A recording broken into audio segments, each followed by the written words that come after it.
2 personas, un espacio más pequeño que muchas cocinas, 36 horas sin bajar del avión y una máquina tan cara que, cuando se calcula el programa completo repartido entre una flota muy reducida, su coste se ha convertido en leyenda. Así suele empezar casi todo lo que se cuenta sobre el B2 Spirit: sigilo, bombas, tecnología, millones, misterio. Pero esta historia no va realmente sobre la forma del ala, ni sobre su firma radar, ni siquiera sobre el miedo que provoca ver aparecer un bombardero furtivo donde nadie esperaba que pudiera llegar. Esta historia va sobre otra cosa, va sobre lo que pasa dentro. Porque cuando el B2 despega para una misión extrema, el avión más sofisticado del planeta deja de ser solamente una obra de ingeniería, se convierte en una prueba de resistencia humana. Y en junio de 2025, cuando una formación de B2 protagonizó una de las operaciones de combate más largas y complejas de su historia reciente sobre Oriente Medio, mucha gente volvió a hablar del bombardero fantasma, pero casi nadie explicó la parte más dura de todas, no la del objetivo, no la del armamento, no la del efecto político. La parte realmente dura era imaginar a 2 seres humanos encerrados ahí dentro durante casi un día y medio, manteniéndose funcionales, alerta y precisos cuando el cuerpo ya está pidiendo otra cosa muy distinta. Porque ese es el verdadero secreto del B2. No cómo entra, sino cómo aguanta. Desde fuera, el Spirit parece casi irreal. Es un avión que parece dibujado para no pertenecer al mundo físico. No tiene la silueta clásica de un bombardero. No transmite la brutalidad mecánica de otros aparatos. Su forma parece silenciosa incluso cuando está en tierra. Es como si toda su existencia estuviera diseñada para mandar un mismo mensaje: no me vas a ver hasta que ya sea demasiado tarde. Y eso ha hecho que durante décadas casi toda la atención se haya concentrado en el sigilo, en los materiales absorbentes, en la electrónica, en su capacidad de penetrar defensas y aparecer a miles de kilómetros de casa sin aviso previo. Pero cuanto más se repite esa imagen, más fácil es olvidar algo esencial: que dentro solo van 2 personas. No 4, no 5, no una tripulación amplia que pueda repartirse la presión y la vigilancia. 2, solo 2. 2 personas para despegar, navegar, gestionar combustible, coordinarse con cisternas, revisar sistemas, mantenerse despiertas, descansar por turnos, vigilar el momento crítico, ejecutar la parte más delicada de la misión y volver a casa sin margen para errores absurdos. Y cuanto más larga es la operación, más salvaje se vuelve esa realidad. 36 horas parecen una cifra casi abstracta cuando la escuchas en frío, pero deja de ser abstracta en cuanto la traduces a la experiencia humana.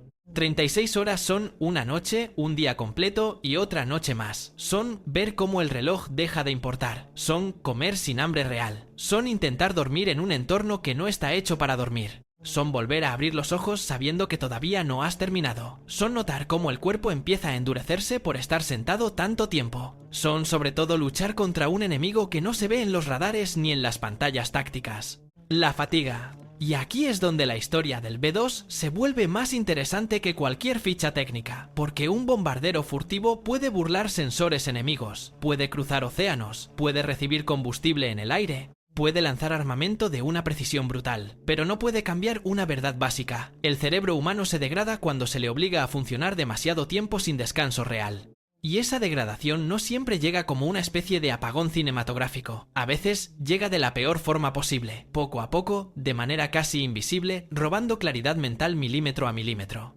Ese es el auténtico peligro de una misión tan larga. No que el piloto se desplome de golpe, sino que siga creyendo que todavía está fino cuando ya no lo está. Después de muchas horas despierto, la mente no se rompe de manera dramática, se vuelve más lenta, más rígida, menos precisa, tarda más en filtrar lo importante de lo accesorio, tarda más en reaccionar, tarda más en corregir, empieza a cometer pequeños fallos de juicio que, en tierra, quizá no serían nada. Pero dentro de un B2, en plena misión, un pequeño fallo nunca es pequeño. Un pequeño fallo puede ser una mala lectura de combustible, una entrada tardía en un procedimiento, un despiste justo antes de un reabastecimiento nocturno, una verificación hecha con menos atención, una decisión tomada con el cerebro medio entumecido.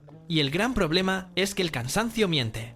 Le miente al cuerpo y le miente a la mente. Te hace creer que sigues teniendo control de todo porque todavía puedes hablar, todavía puedes mirar pantallas, todavía puedes mover las manos, todavía puedes repetir procedimientos. Pero entre poder hacer algo y poder hacerlo con la precisión necesaria, hay una distancia enorme. Ese es el borde en el que operan estas tripulaciones. Y eso es lo que convierte al B2 en algo más que una plataforma militar. Lo convierte en una cápsula de disciplina extrema. Porque el avión no está hecho para la comodidad, está hecho para la misión. Y eso se nota en todo. Se nota en el espacio, se nota en la organización, se nota en la forma de comer, se nota en cómo se duerme, o mejor dicho, en cómo se intenta dormir, se nota en el baño. Se nota en el modo en que el cuerpo empieza a recordarte, con cada hora que pasa, que no está diseñado para vivir así. Una de las cosas que más descoloca a quien descubre esta realidad es entender lo pequeño que es el mundo interior del B2. Desde fuera parece un monstruo tecnológico gigantesco, pero el compartimento donde viven sus dos tripulantes durante una misión larga es diminuto. No hay amplitud, no hay una zona de descanso cómoda. No hay posibilidad de levantarte y caminar con normalidad como harías en cualquier otro contexto. No puedes desconectar del vuelo en el sentido humano de la palabra. Todo lo que haces ocurre dentro de un volumen mínimo que, con el paso de las horas, se encoge todavía más en tu percepción. Cuanto menos te mueves, peor circula la sangre. Cuanto más rígida es la postura, mayor es la incomodidad. Cuanto más incomodidad acumulas, más energía mental gastas simplemente en seguir tolerando el entorno. Y cuanto más tiempo estás en ese estado, menos reserva cognitiva te queda para los momentos realmente delicados. Ahí aparece una de las grandes paradojas del B2. Es uno de los aviones más avanzados del mundo, pero en misiones extremas obliga a sus pilotos a gestionar problemas casi primitivos. Sueño, hambre, postura, vejiga, espalda, rigidez, aburrimiento, saturación. Todo eso también forma parte del combate, y quizá la prueba más brutal sea el descanso. Mucha gente escucha que los pilotos duermen por turnos y se imagina una solución razonable, pero no lo es. No se trata de dormir bien, se trata de dormir lo suficiente para no degradarse demasiado. Es una diferencia enorme. En una misión así, descansar no significa recuperarte, significa frenar un poco el deterioro, significa arañar minutos de lucidez futura. Significa permitir que uno de los dos baje temporalmente revoluciones mientras el otro sostiene la misión, pero incluso ese descanso ocurre en condiciones pobres. No es una cama, no es una habitación. No es sueño profundo ni reparador, es una tregua precaria dentro de una máquina que sigue rugiendo, vibrando y avanzando. Y luego toca volver a estar listo, volver a mirar pantallas, volver a tomar decisiones, volver a ser preciso. Y eso nos lleva a uno de los momentos más tensos de cualquier operación de este tipo, el reabastecimiento en vuelo. Hay quien piensa que lo realmente estresante llega únicamente al entrar en la zona del objetivo, pero esa idea se queda corta. Cuando llevas muchas horas encima, cuando ya has pasado por fases de descanso mediocre, cuando el reloj biológico va por un lado y la misión por otro, acercarte a un avión cisterna de noche, mantener posición exacta y recibir combustible con limpieza, no es un trámite. Es una prueba finísima de control, y justamente por eso impone tanto respeto entre los propios aviadores. No necesitas quedarte dormido para cometer un error. Te basta con estar una fracción peor de lo que crees. Y eso en un reabastecimiento aéreo es suficiente para complicarlo todo. Ahora bien, si hay una parte de esta historia que desmonta por completo la visión romántica de la aviación de élite, esa es la alimentación. En tierra, comer es un gesto casi automático. Dentro de un B2 en misión extrema, comer se convierte en estrategia. No se trata de darse un gusto, no se trata de llevar algo para picar. Se trata de elegir exactamente aquello que no te hunda. Los pilotos y el personal médico saben desde hace años que la comida puede ayudarte o sabotearte. Una mala elección no solo te da pesadez. Puede meterte en una curva de somnolencia, en una digestión torpe, en una sensación de letargo que te roba claridad cuando no te sobra ni un solo punto de atención. Por eso la lógica es casi clínica. Comidas simples, fáciles de digerir, sin grandes picos de azúcar, ni improvisaciones absurdas. En misiones así, la comida deja de ser un placer y se convierte en combustible mental. La prioridad ya no es disfrutar. La prioridad es seguir siendo útil dentro de 10 horas, dentro de 15, dentro de 20. Cada bocado se evalúa por su impacto en el rendimiento. Y eso, que contado desde fuera parece casi exagerado, tiene todo el sentido del mundo, porque después de cierto punto, el cuerpo ya no está cooperando de forma natural. Hay que ayudarlo, hay que engañarlo un poco, hay que evitar que se derrumbe antes de tiempo. Lo mismo ocurre con la hidratación. Beber demasiado puede convertirse en un problema práctico, y beber demasiado poco puede volverte más lento y menos eficiente. Y ese equilibrio, que en tierra es fácil de corregir, dentro de un bombardero de misión extrema, se vuelve mucho más delicado. Cada decisión tiene consecuencia, cada exceso se paga, cada descuido suma. Y sí, también está el baño. Porque nadie vende el mito del B2 hablando del baño, pero el baño existe, y no se parece a nada glamuroso. En un entorno así, la intimidad prácticamente desaparece. La comodidad directamente no existe. Lo que hay es una solución mínima para una necesidad inevitable, y cuanto más larga es la salida, más evidente se vuelve ese detalle. Es uno de esos aspectos que rara vez aparecen en titulares porque rompen la épica. Te obligan a ver el bombardero no como una silueta perfecta en el cielo, sino como un habitáculo donde dos personas deben seguir funcionando mientras gestionan todo lo que normalmente harían en tierra con mucha más facilidad. Eso incluye algo tan básico como no desesperarse. Porque hay otro enemigo silencioso del que casi nunca se habla. El agotamiento psicológico del encierro. No es solo cansancio físico. Es el desgaste de estar siempre dentro del mismo espacio, mirando variaciones del mismo entorno, pendiente de procedimientos, sabiendo que todavía queda muchísimo. Es la sensación de duración interminable. Aguanta hasta el próximo control, aguanta hasta el próximo reabastecimiento, aguanta hasta la siguiente revisión, aguanta hasta que te toque descansar, aguanta hasta volver a estar en la fase importante. Luego repite. Eso desgasta. Desgasta mucho. Y sin embargo el sistema del B2 se sostiene precisamente porque nada de eso se deja al azar. Detrás de cada misión larga hay una preparación que empieza mucho antes del despegue. No hablamos solo de planificación táctica o de inteligencia, hablamos de preparación fisiológica. Hablamos de ajustar horarios de sueño antes de la misión, de entender cuándo conviene comer, cuándo guardar la cafeína y cuándo intentar dormir. Todo eso forma parte del trabajo. Todo eso es también aviación militar de alto nivel, aunque casi nunca salga en las imágenes promocionales. Y ese quizás sea el punto más fascinante de todos. Que el B2 parece una victoria total de la tecnología, pero en realidad sigue estando limitado por algo muy antiguo, el cuerpo humano. Puedes diseñar un ala casi invisible, puedes reducir firmas. Puedes integrar sistemas de navegación y ataque de una complejidad brutal. Puedes construir un avión capaz de salir desde Estados Unidos, golpear a miles de kilómetros y volver. Pero no puedes borrar el sueño. No puedes eliminar la fatiga por decreto. No puedes pedirle al cerebro humano que funcione eternamente al máximo solo porque la máquina sea extraordinaria. Ahí está el cuello de botella real. No en el avión. En la persona. Por eso la imagen correcta del B2 no es solo la del bombardero atravesando cielos hostiles. La imagen correcta también es la de dos pilotos contando horas, administrando energía, estirando al límite su disciplina para que la misión no se venga abajo desde dentro. Y eso cambia por completo la forma de mirar esta aeronave. Porque ya no la ves solo como un símbolo de poder industrial o militar. La ves como una herramienta estratégica cuyo último eslabón sigue siendo frágil, preparado y excelente, pero frágil al fin y al cabo. Y justamente esa fragilidad controlada es lo que hace tan impresionante al Spirit. No porque sea invulnerable, sino porque exige más que casi cualquier otra plataforma. Piensa un momento en la secuencia completa. Despegas sabiendo que vas a pasar más de un día encerrado. Sabes que no vas a dormir bien. Sabes que cada fase importante exige precisión. Sabes que no hay escapatoria ni pausa cómoda. Sabes que tu compañero y tú vais a depender el uno del otro con una intensidad que casi nadie fuera de ese mundo puede comprender. Sabes que el avión vale una fortuna, que la misión tiene implicaciones estratégicas, que el planeta entero podría enterarse después de lo que habéis hecho.